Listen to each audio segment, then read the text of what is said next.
Is it time to change your career? Is it time to get out of the monotony of what you're doing if you don't enjoy it and to go on to something else? Or is it time because you've been let go or laid off, or maybe you're working part time now to look for an alternative career? It just might be. And millions upon millions of people are doing that right now.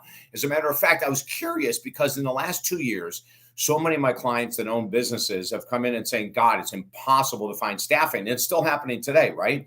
And I couldn't figure it out. So I go online, I'm reading all of these informational blogs and articles on the job market. And then there was this one that just jumped out at me. And it said one of the reasons why we have millions of people not working and millions of employers looking for workers is because people got tired during the pandemic. They got tired of the insanity. They got tired of having to work out of home. They got tired of having to wear masks at work. They got tired. Or maybe they realized during the pandemic that everything that they're doing at work isn't worth it. Maybe they realize that, hey, I've been doing this for 5 years, 30 years, 40 years, and now I'm seeing this is not me. So what do we do? I'm David Essel. For the past 43 years as a counselor, minister, #1 bestseller, and more, we've been helping people make these decisions with their career, sometimes when they're 25 and sometimes when they're 75, 85.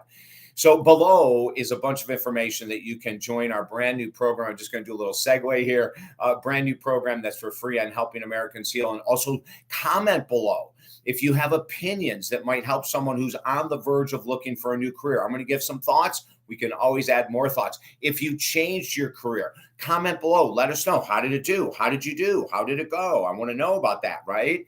So here's where we are right now when it comes to changing careers.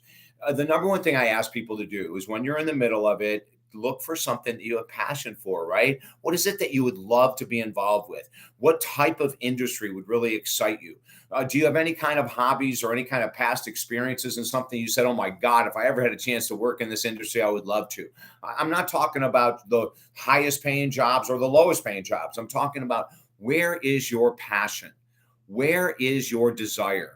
What would you love to be doing? Most of us who are working 20, 30, 40, 60, 70 hours a week, man, it makes it so much easier when you love what you do, doesn't it? So what do you love to do? Take the notes. Take notes right now. Don't trust this brain. Write down, well, if I could have my perfect job, it would be this, this, this, this, or this.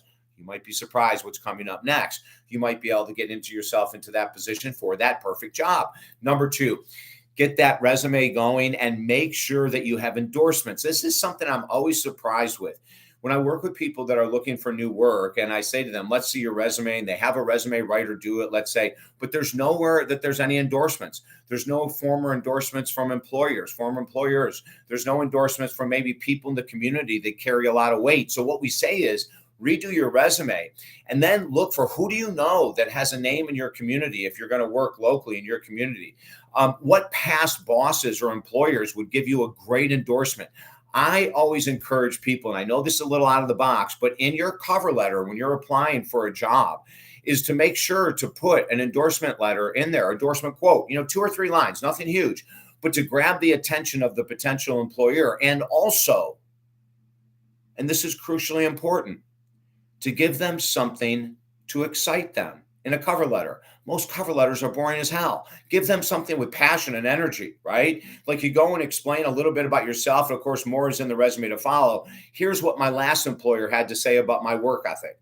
Bam! James Smith was the most dedicated worker we've ever had in the 50 years I've been in Smith and Westfield.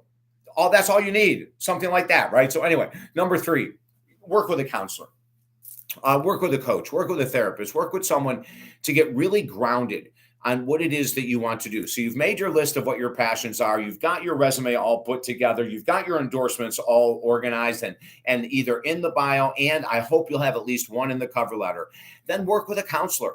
What is it that you would like to be doing? See what their ideas might be like. Get some ideas from people that are doing the work that you might want to do. Let's say you decide that you want to enter the business as a welder, or you want to join a network marketing company, or you want to open some other small business, or whatever it might be.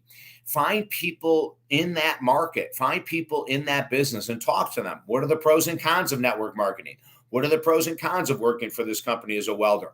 What are the pros and cons of opening up my own small business right now? Like work it. There's an organization called SCORE, the Service Corps of Retired Executives. It's free. The Small Business Administration puts it out.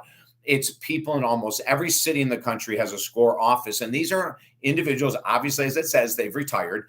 And you might go to them and say, hey, I'm thinking of this career change, or I've taken off 3 months or 2 years of work because I hated what I was doing and I want to go here.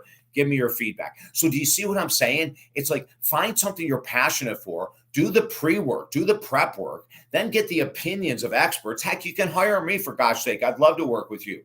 And then the last thing is, consider this. If you're someone that loves to help others, we have the most amazing new program. You can read about it below. And I want you to comment below about this segment.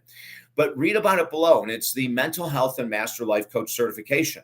There's a lot of individuals in their 40s, 50s, 60s, 70s, and even 80s that could be exceptional mental health coaches, helping people right now, because there's millions that are struggling with depression, anxiety, finances, relationships, insomnia, addictions. I mean, there's so many people struggling. In our 30-hour certification, we're going to take you through, and you don't have to be an expert at everything. All you need to be able to do is direct your clients with the right homework, the right questions, just like I did today on this video. This is a coaching call. This is an absolute coach. This is what it would be like to be a coach, right?